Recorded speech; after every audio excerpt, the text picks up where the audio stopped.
What's up, Breakthrough Success listeners? Mark Burt, the podcasting coach here, helping people launch, grow, and monetize their podcasts. And when it comes to business, one of the things that we all want to do is elevate our full potential. And in this episode, we're going to talk about how to tap into that full potential we have for our businesses.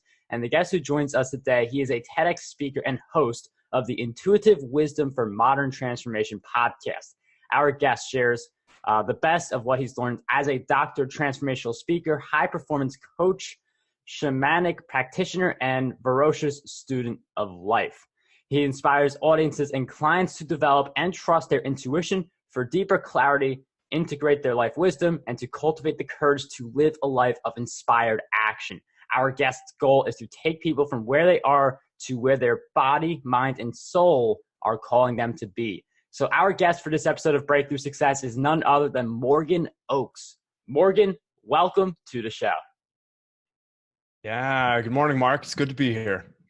Morgan, thank you so much for taking the time to be on Breakthrough Success. And I feel like there are so many business owners who are just really tapping in, want to figure out their full potential, how they can realize it for their businesses. So I'm wondering if you could share with us some of the keys to success we can use to help us get there.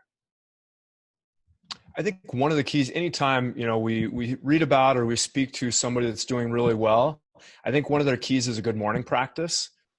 So how are they starting those days? What does it look like to get that momentum every single day and get into that habit of really creating the day from step one, building the foundation from there. And I mean, the morning is so important. The way we start our day can really set the foundation for the rest of the day.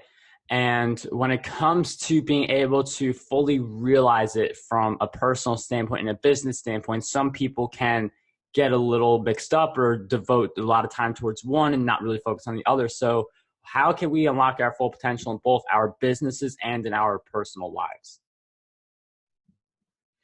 Yeah, I think it's just the key is really listening. If we get too focused in any one area of our life, the others can tend to suffer. So for each person, finding what that balance looks like for them. And I tend to lean into what other people are doing as a starting framework. And then I just really start paying attention about when I do exactly what that process might be. How does that feel for me? Is it sustainable? I know, Gary Vee talks a lot about hustle. And for me, working that much is just not sustainable. Like I want more balance in my life. For other people that are, to be honest, this is one of the things I ran into is when I started working with, say, a business coach or a fitness coach or a spiritual teacher, like all of them are so focused in one niche of their life that if I did everything they were saying, I couldn't have balance in the other areas of my life. So it's been a real balance of leaning into what other people suggest and then really paying attention to my own body, my own mind, and my own life and seeing what fits and what resonates and what's sustainable for me and uplifting. And you bring up an interesting point. You mentioned how Gary Vee emphasizes hustle, and hustle's not necessary for everyone, at least the way Gary Vee does it. And I feel like sometimes you listen to really successful people and you think that's how I unlock my potential, my business, and my life. I just be this person. And I feel like a lot of society thinks that way. So how can we get clear on our definition of unlocking our potential without giving too much thought or without, feeling like, for instance, someone like Gary Vee and hustle, like you have to be that person or like having other people around you change your definition of what it truly means to you? Yeah. Well, one of the things I speak about is the synergy of success. And so I think the first step to that is really defining what success looks like. Success for some people is a dollar amount. For some people, it's a second home. For some people, it's a marriage, it's kids, a certain level of fitness. So I think the first thing is to define what success means to you. And then the next step in the process for me anyway, for the synergy of success is around clarity. And anytime I'm speaking to a crowd, and I love this because you immediately get the visual feedback, I have people raise their hands like, who here knows one thing you could do to be healthier?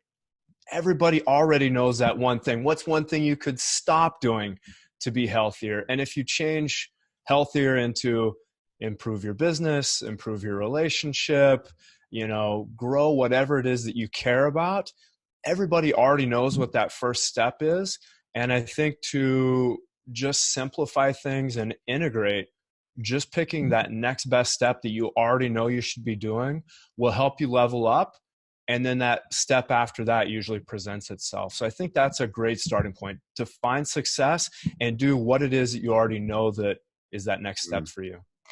And I love the idea of defining success and like really getting down and deep on it, because so many people, they just set a very general or even generic goal based on what everyone else is telling them success looks like. So get clear on what success means to you. Six figures is a term thrown around a lot. It's something that myself and two others will help people do with their books at Ocean Writing That Retreat.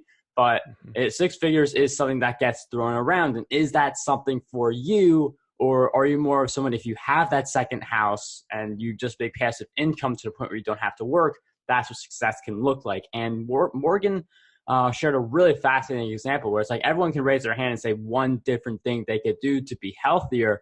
And not everyone takes action on it. Like raise your hand, like if you know a way to, get more physically fit, but are you doing it, for instance? So how can we go from just like raising our hands, acknowledging, okay, I know I have to do these things to get better, and then actually turning on the switch and doing those things?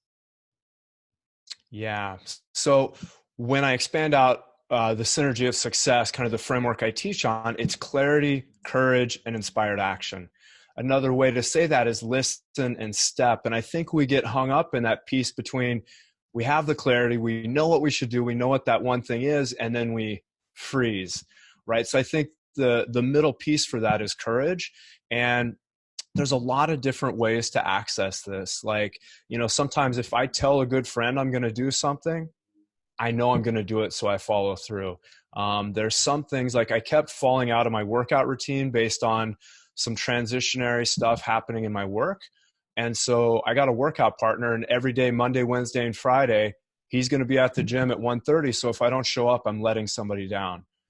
So sometimes it's bringing in accountability through somebody we show up for. I hire coaches because, I was training for something. It was a business coach, and I was training for a half Ironman a few years ago. And every Tuesday at 4 p.m., I would have to get on a call with this guy. And I had either done everything I said I would or I hadn't. And there was a level of accountability. So I'll add in things like that. Another thing that I think is important, especially when it does get thrown around a lot, I'm a six-figure income earner through my business. Sometimes that's a lot, right? So I think taking a big goal and just finding that next step for it makes it a lot easier to do something courageous. So let's say somebody's wanting to go back to the school I've had with a coaching client. Well, it's a really big deal to sign up for school and move to another city and do the whole thing. But the first step of that is really just getting online and researching what are the schools available, what would, financing look like. Like there's always a next step that's easier. And then it starts building that muscle of courage so that, you can take the next bigger step after that. So those are some of the things that I help to kind of get us from clarity into that inspired action. Yeah, and I do love the build-up piece because, you could say something like six figures and, where are you relative to the six figures, and try and step up to it and try and figure out what kinds of actions will get you there, like writing more books, doing Amazon ads, all these different things that we cover. But, I mean, if you just go from 0 to six figures and you have nothing in between, it's going to be really difficult to actually get there. And then you have the combined part where someone could be grinding, someone can be going through a process and doing all the work, but not necessarily seeing the results. So what are your thoughts on people who are putting in the work and not seeing the results? What advice would you have for them? Yeah, it might be reframing what the results are, because even somebody that went from 0 to six digits, and I forget the name of one of your interviews that I listened to, but they had gone from 0 to six digits in like 4 months, But the reality was it was still one sale at a time. It was still one phone call at a time. It was still one, consulting call at a time. And so I think sometimes we have to frame our results so that we're getting the mini successes. Like, cool, today my goal is to make 10 phone calls, to send 10 emails, to, This week, my goal is to do 2 actual consulting phone calls with potential clients. Today, or, this week, my goal is to do, 10 social media posts.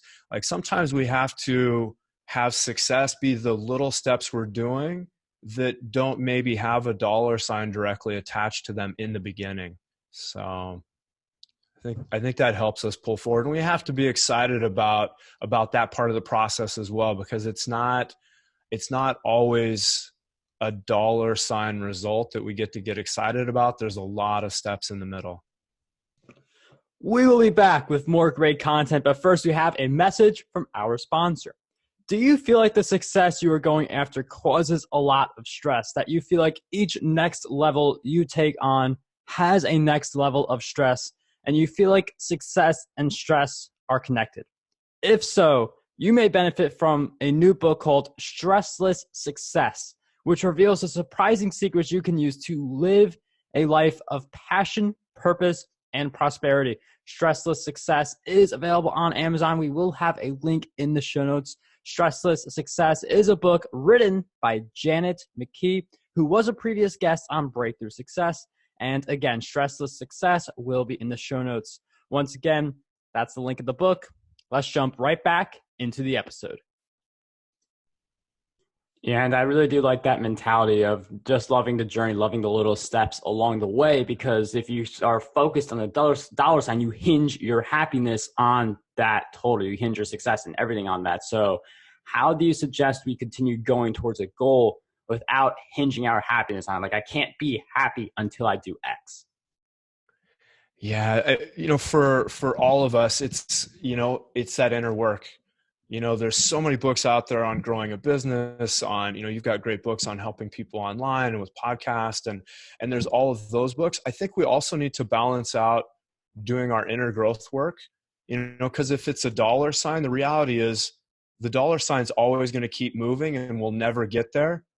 So I think anytime we're putting our success on something outside of ourselves, we're really going to struggle. So really doing the personal growth work so the success is an internal game, and we can lean into ourselves and be like, cool, I've accomplished all these other things, and maybe it's sales calls, emails, posting ads, social media pieces, publishing books. It can be all those things, number of podcast episodes. There's a lot of things we can do that are separate from the dollar sign, but are on that path towards those dollar signs. And I love what you said there, because, 6 figures is the thing everyone's going after. But, the people who are making 6, they're thinking 7. And the people who hit 7, they're thinking 8. And the people who hit 8, they're thinking 9.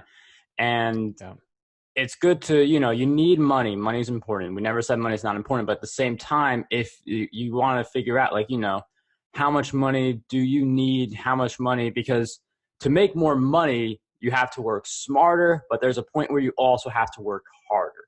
I feel like there's a lot of ways to scale, but there's going to be a point where you're just going to have to throw a lot of your time into it. And I feel like for people who, they have a family and they're already doing pretty nice with the income, do you want to get that extra zero on your net worth and not have as much time for your kids? Because getting that extra zero, that just doesn't come to anyone. So I definitely love the perspective there, and just really getting to figure out what's important for us. And I think that's very important for us to do from a business standpoint. Like, it's important for us, who do we impact? And from a personal standpoint, like family, fitness, and stuff like that. Yeah. Yeah. Well, and again, it comes back to that. What's your definition of success?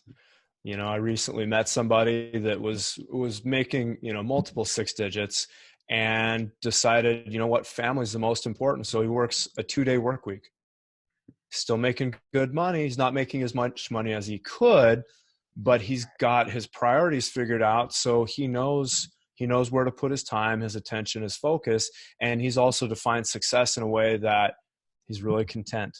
He's not chasing after something that's not his. Yeah, I love that story, because I've heard of people who, they make 6 figures, and you notice how many times I've said 6 figures throughout this episode, because I know who you're talking about, who made 6 figures in 4 months. We'll link to that episode in the show notes. But Some people, they make six figures and then they come on Breakthrough Success and they're like, oh man, I was making six figures and I didn't have time for my family. I was stressed. I was overwhelmed. And then they dial it down, kind of like that person you mentioned now is working 2 days a week, not making as much money, but, you know, has more time to do other things. One thing I want to touch on, you mentioned earlier a few of your accountability partners, your coach, Tuesday, 4 p.m., and your workout buddy. So what are your thoughts on being able to get those accountability partners? Because I feel like accountability is so powerful. And I think you could go into a Facebook group or a LinkedIn group or like some kind of social media thing and get accountability. But how do you get the accountability online and offline as well? So a lot of the things I speak on are around intuition, intuition, synchronicity, kind of being in flow.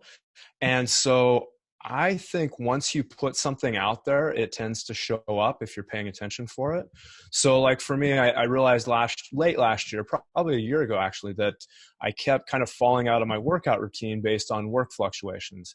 And so I just started putting it out there like, okay, I need a workout partner. It needs to be a gym somewhat near me. I just kind of had these things I was looking for, and it still took like 2 or 3 months. And then I realized that the chiropractor that I go get adjusted by, the dude's probably been working out 5 days a week for the last 20 years. I know he doesn't miss his workouts. Here's a perfect workout partner. Also, when you're around like-minded people. So I was at a Brendon Burchard event 3.5 years ago, met this woman that we just really clicked. We were, interested in doing a lot of the same things. Actually, Mark, you know her. It's Devi Adea, another one of the icons from the New Media Summit. And we just really clicked. And so we became accountability partners because we were both interested in building, whether you call it thought leadership or an influencer platform. So we had very similar interests. I also think, groups can be a great place as well, because there's so many, whether it's a Facebook group or an online forum, find the people that are doing what you're wanting to do, that are interested in what you're interested in, and just partner up with them, for like goals. And I also think it's important to realize you may not get all of your accountability through one person. My friends that are into business may not be as spiritual as I am, or as fit as I want to be, or, so I tend to get kind of niched accountability partners so that, there's a specific area of our lives that we're focused on. And that's a lot of great points on accountability, like specific people, that not trying to find one person who fulfills all of your accountability needs, finding someone who's been there, done it. So, you're talking to someone who's going to up level you.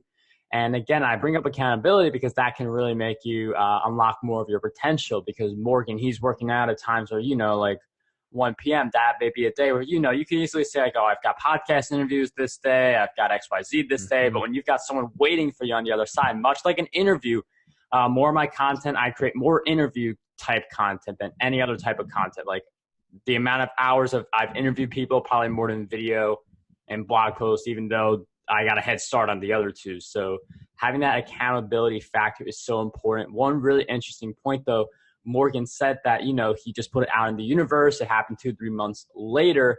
So just really being able to think about it and pay attention to it, but know that it's not going to happen right away. And I feel like a lot of people, they think the thought and they're like, why hasn't this thought happened? I've been waiting for 10 seconds. So I'm wondering if you could share with us how you stayed strong during those like 2 months, continuing to think, I got to find an accountability partner. It's going to happen for me. How did you continue to stay focused even though nothing was happening yet? I think it's important that, there's lots of sayings around this, like be the change we want to see in the world, or, be the partner that you want to be in relationship with, or there's lots of different ways to say it. So I knew during that time period that I needed to be fit enough to be a workout partner for somebody else that they would actually want to work out with.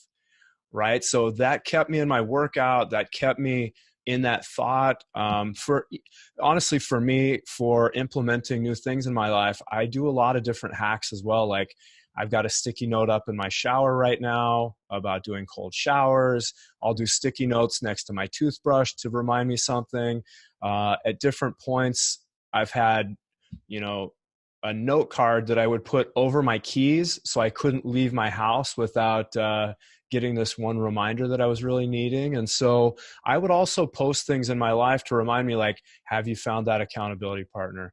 Are you being the person you need to be so you'll show up in a good way for them when you find each other? So I think those are different things that can kind of help implement and step into that. And I mean, I love the sticky note hack. I mean, I use the reminders app on my phone when I need to remind myself of something. Sticky notes are also really good for those things where it's not a set time where you have to remind yourself, just like, habits, like a cue routine reward where you put your sticky note on the keys. That's something I can't do on my iPhone app, but that is something you could do with a sticky note. So I think that's a really good hack for anyone. And one of the other really good things that I recommend everyone do is just go check out Morgan's work. I mean, if you've loved this interview, I feel like you're going to love just following his work even more. So I know you have your podcast, which we will be linking in the show notes, but is there anything else that you want to point us to so we can keep following what you're doing? Yeah, my website is drmorganoaks.com. And that's the link for my Twitter, for my Facebook, my Instagram as well, drmorganoaks. Well, we'll definitely include all of those links in the show notes for everyone who wants to follow our good guest Morgan here. But once again, thank you so much for coming on the show. It was such a pleasure having you on Breakthrough Success. Yeah, my pleasure to be here, Mark. Really love what you're doing in the world, and an honor to be on the show.